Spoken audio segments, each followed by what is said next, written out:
What ancient doctors knew about digestion that science confirms today?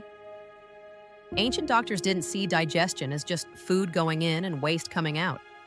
They believed digestion was the center of health itself. If digestion was weak, the whole body suffered. And if digestion was strong, the body could heal almost anything. Fast forward to today, and modern science is basically nodding and saying, yeah, like they were onto something. Let's start with something surprisingly simple. Ancient Greek physicians like Hippocrates believed digestion worked best when the stomach was warm and calm. They warned against eating when stressed, angry, or rushed. They even believed emotions could physically slow digestion. At the time, that sounded philosophical. Today, we know stress shuts down digestive enzymes, reduces stomach acid, and literally redirects blood away from the gut. Your body can't digest properly when it thinks it's in danger. So when ancient doctors said, eat in peace, they weren't being poetic. They were being accurate. Now here's where it gets even crazier.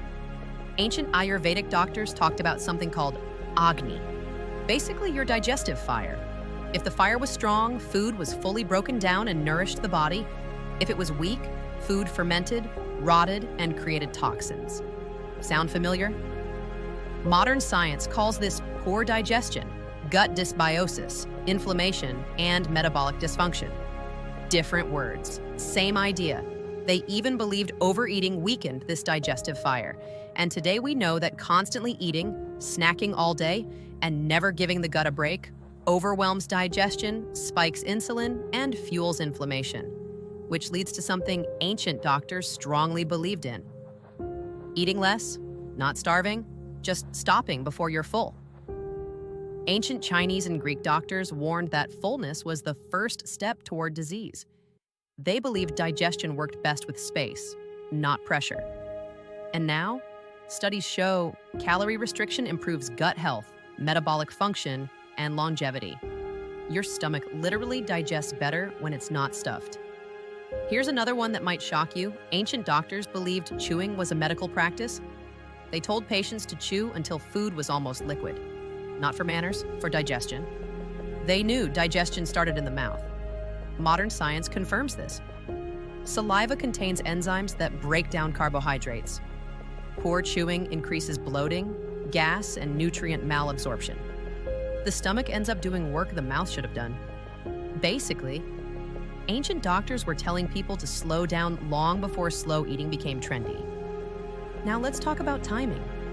Ancient cultures believed digestion was strongest earlier in the day and weakest at night. Heavy meals late at night were considered harmful. Today we call this circadian rhythm. Your insulin sensitivity, stomach acid, and digestive enzyme production are higher earlier in the day and drop at night. Late night eating increases reflux, poor sleep, blood sugar spikes, and gut irritation. Once again, ancient wisdom quietly wins. But this next one might be my favorite. Ancient doctors believed digestion affected the mind. They noticed that poor digestion caused anxiety, brain fog, irritability, and low mood. They didn't separate mental health from gut health. And modern science? We now know about the gut-brain axis. Over 90% of serotonin is made in the gut. Inflammation and poor digestion directly affect mood, focus, and mental clarity. So when ancient healers treated digestion, they were also treating the mind, without even knowing the word neurotransmitter. Now here's where it gets really surprising. Ancient doctors warned against cold drinks with meals. They believed cold weakened digestion. At the time, people laughed that off as superstition. But today, studies show ice-cold drinks can slow stomach emptying and reduce enzyme activity, especially during meals. Warm or room temperature liquids support digestion better. No magic, just physiology. And finally, one of the most overlooked things ancient doctors understood. They believed digestion needed rest. They didn't eat constantly. There were natural gaps between meals. The gut had time to reset. Today we call this fasting, or at least meal spacing. And research shows it improves gut lining repair, microbial balance, insulin sensitivity, and inflammation. So when ancient doctors recommended occasional fasting, They weren't promoting suffering. They were promoting recovery. Here's the real takeaway. Ancient doctors didn't have microscopes. They didn't know about enzymes, hormones, or bacteria, but they observed the body carefully. They paid attention to patterns, and they understood digestion wasn't just mechanical, it was rhythmic, emotional, and deeply connected to how we live.